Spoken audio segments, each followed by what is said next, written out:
स्वागत है आपका। गुरुदेव रविंद्रनाथ टैगोर की 150वीं जयंती के उपलक्ष्य में भारतीय रेल द्वारा श्रद्धांजलि स्वरूप चलाई गई संस्कृति यात्रा प्रदर्शनी एक्सप्रेस बीकानेर के लालगढ़ स्टेशन पहुंची। इस अवसर पर डीआरएम श्याम सुंदर गुप्ता और महाराजा गंगा सिंह विश्वविद्यालय के कुलपति जी.आर. जाखड़ ने प्रदर्शनी एक्सप्रेस का उद्घाटन किया। 5 डिब्बों की ये संस्कृति यात्रा एक्सप्रेस गुरुदेव के जीवन और कृतियों की झलक दिखलाती है। ट्रेन के पहले डिब्बे में टैगोर के जीवन से जुड़े संस्मरण और फोटोग्राफ के साथ साथ शांति निकेतन और श्री निकेतन के विवरण दर्शाए गए हैं। वहीं दूसरे डिब्बे को उनके विश्व प्रसिद्ध रचना गीतांजलि और अन्य गीतों और कविताओं से सजाया गया है। गाड़ी के अन्य डिब्बों में टैगोर द्वारा लिखित लघु कहानियां, उपन्यास, नाटक, गद्य, निबंध और रेखा चित्रों को शामिल किया गया है।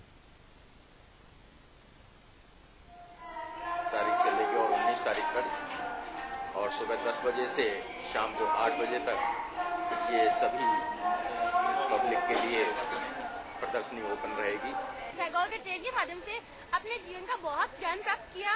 इसके द्वारा मैंने अपने जीवन की कुछ आवश्यक बातों के बारे में सीखा, जिससे हमें उनके जीवन की घटनाओं, उनके जीवन का ज्ञान जो हमें अपने जीवन में उतारना चाहिए। रविंद्रनाथ टैगोर की जीवन के बारे में, उनकी घटनाओं के बारे में, उनके बारे में बहुत अच्छी जानकारी प्राप्त की। उनके विवाह संबंधी जानकारियाँ, उनके परिवार संबंधी जानकारियाँ, उनके पिता माता आदि के बारे में अपनी बहुत अच्छी जानकारी प्राप्त की।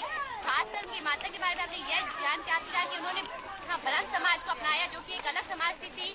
और हमने रविंद्रनाथ टैगोर के बारे में यह पता लगाया कि जब उनका निधन हुआ तो उनके पीछे इतनी सारी जनता उमड़ी हुई थी कि जैसे मानो लग रहा था कि कोई भरा हुआ मेला लगा हो। इस मौके पर रविंद्र संगीत और राजस्थानी लोक संस्कृति पर आधारित सांस्कृतिक कार्यक्रम भी प्रस्तुत किया गया। कई स्कूली छात्र छात्राओं और आम दर्शकों ने इसका अवलोकन किया।